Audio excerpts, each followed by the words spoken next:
Barrister Kaiser কামালকে বাংলাদেশ জাতীয় সংসদের ডেপুটি স্পিকার পদে নির্বাচিত করা হোক। যারা এই প্রস্তাবের পক্ষে আছেন তারা হ্যাঁ বলুন। যারা এই প্রস্তাবের বিপক্ষে আছেন তারা না বলুন।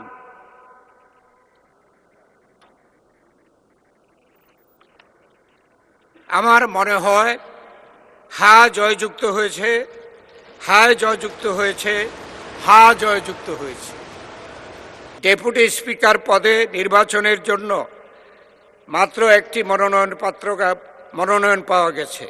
এই অবস্থায় barrister Kaiser Kamal deputy speaker পদে নির্বাচিত হয়েছে বলে ঘোষণা করা যেতে পারে, কিন্তু কার্যপ্রণালী বিধির ৮ ও ৯ বিধিতে ডেপুটি স্পিকার পদে নির্বাচন সম্পর্কিত প্রস্তাব ভোটে দেওয়ার বিধান থাকায় আমি প্রস্তাবটি সংসদের সামনে পেশ করছি।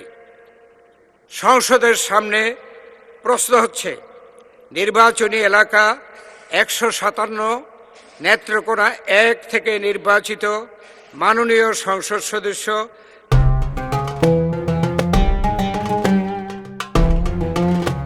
ব্যারিস্টার কায়সার কামালকে বাংলাদেশ জাতীয় সংসদের ডেপুটি স্পিকার পদে নির্বাচিত করা হোক।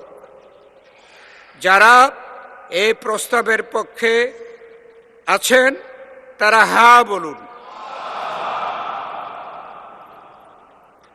যারা এই প্রস্তাবের বিপক্ষে আছেন তারা না বলুন।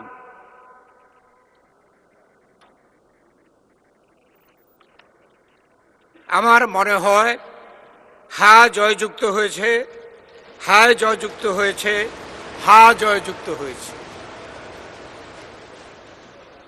অতএব মাননীয় সদস্য ব্যারিস্টার কায়সার কামাল সর্বসম্মতিক্রমে ও বিনা প্রতিদ্বন্দ্বিতায় বাংলাদেশ জাতীয় সংসদের ডেপুটি স্পিকার নির্বাচিত হলেন।